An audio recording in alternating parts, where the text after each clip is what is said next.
Hey, Magic fans, welcome back. This is your captain speaking here on Captain Clyde's MT. Today we have an interesting take on modern Bloomborough cards because with Modern Horizons 3 out and Nadu running rampant, all the other shenanigans, I'm sure by the time Wizards of the Coast decides to do something about this giant catastrophe, that this pick will probably not be relevant. But in the current scenario, I'm going to give you my idea of what cards could be relevant now and in the future. A little bit of a 50-50, if you will. And cards I think are just good. So don't forget, comment, like, subscribe, hit that notification bell. The comments down below will feed that YouTube algorithm. And we get to 1,000 subscribers. It's giveaway time. So don't forget to subscribe. It's free and keeps us sponsor free. Links in the description. You can buy cards for all the box opening videos. So yeah, with that said, let's get into it. Rolling in at number 5 is the Husk Burster Swarm. Husk Burster Swarm. Hey, just be a chest burster from Aliens. Oh, that's a crossover. We need Aliens. That'd be sweet. Anyway, so this is a black and 7 colorless card that is a 6/6 Meneth Death Touch. And I know you're thinking, Captain, this is 8 mana. Why the hell would I play this in Modern? Well, because the spell costs 1 less to cast for each creature card that you own in exile and in your graveyard. So I'm almost positive there's going to be some blue, black action with Delve and other things like that. It's going to make this card very playable because it says exile and in your graveyard. One of the things holding back a lot of cards currently in the Modern format is a lot of the best cards have Delve. And when you delve a card, you're exiling everything out of your graveyard. So, and once you do that, the cards get expensive again because you have no fuel in your graveyard. The Husk Burster allows you to delve with some of your deck and then still use the Husk Burster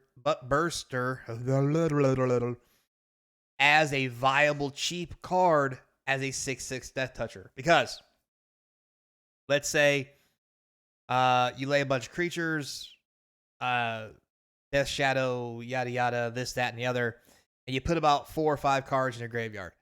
Let's say then Murktide Regent, delve everything, including your creatures, out of your graveyard. If this was your normal delve card that we're used to seeing, you wouldn't be able to cast it because you've already delved for the Murkwood. But if you delve, let's say 4 creatures out of your graveyard, this is now a black and 3 mana 6/6 Menace Death Toucher. And yes, still too much for Modern, probably way too expensive.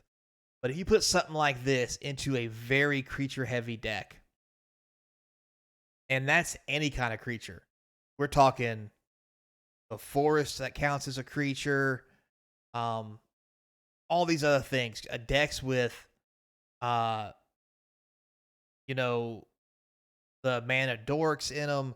Like, this thing could be a serious issue. I think there's a play in a deck style for this, very similar to Death Shadow, except you don't have to take the damage that you would normally have to take with Death Shadow. And let's be fair, if you get this on a board against a mono red deck, for the love of God, if they kill this thing, they deserve to win. It's a 6/6 for the love of God. If they do kill it, that's 6 damage you ain't taken, and that's probably enough for you to win the game.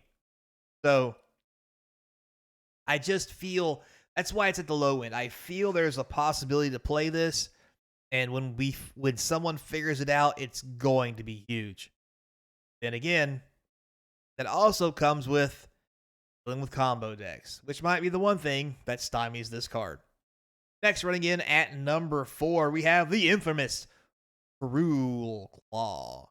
So, black, red, and 1 for a 3/3 menace. I know what you're thinking. Captain, get a lot of weird cards in here. And yes, you're right. However, here's the thing.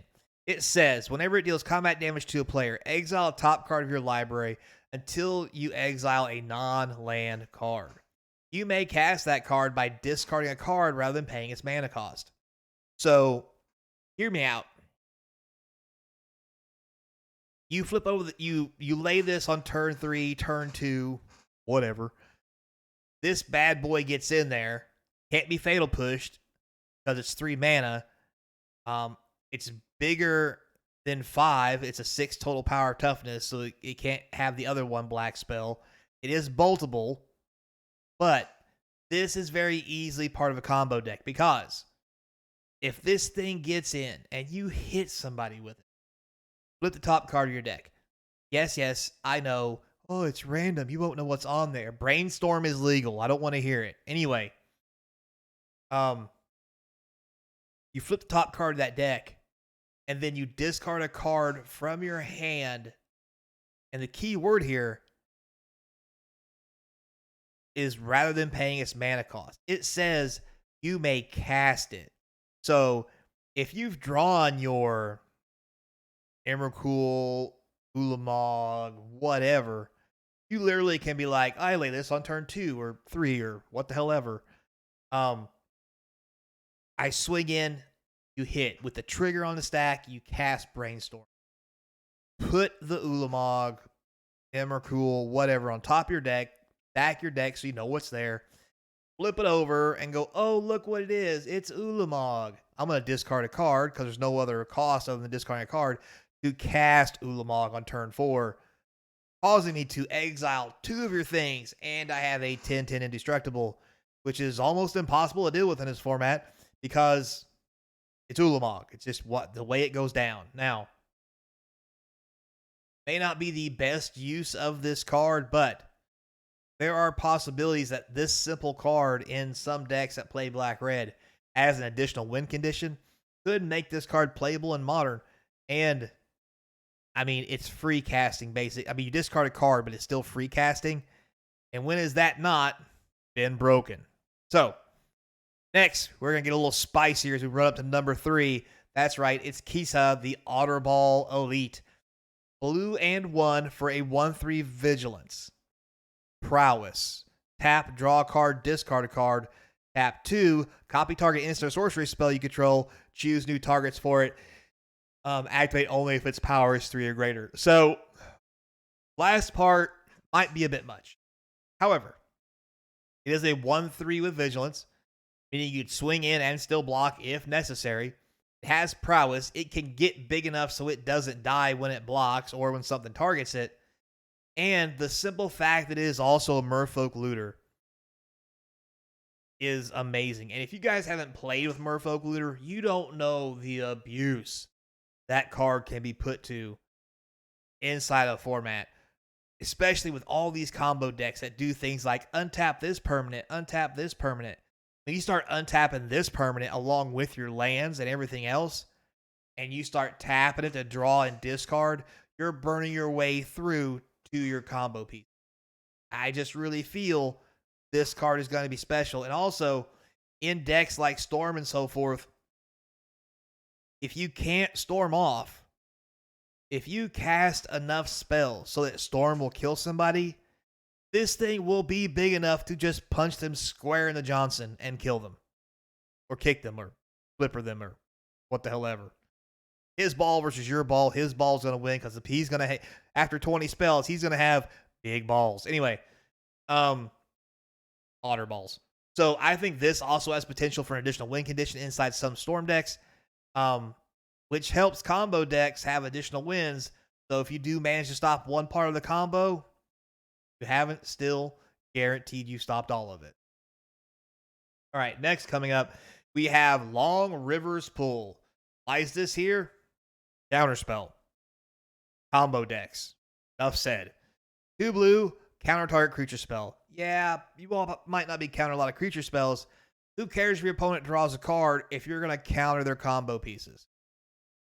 Could be dangerous because they could grab a card to stop you from countering their combo pieces. But when you need a guaranteed counter, this is the ticket. And could possibly very well see some serious Modern play as a counter spell. Now, rolling it off at number 1 for Modern, Keen-Eyed Curator. I know, people are like, what the hell's with you and raccoons, Captain? The Trash Pandas are elite. That's all I'm saying. Bloomburrow is bringing the trash panda fire. This guy for 2 green is a 3/3. Already pretty good rate. However, key here, 1 colorless. Exile target card from a graveyard. This is a Scavenging Ooze on steroids. Just plain juiced up. Because any mana can exile cards in any graveyard, just like Scavenging Ooze.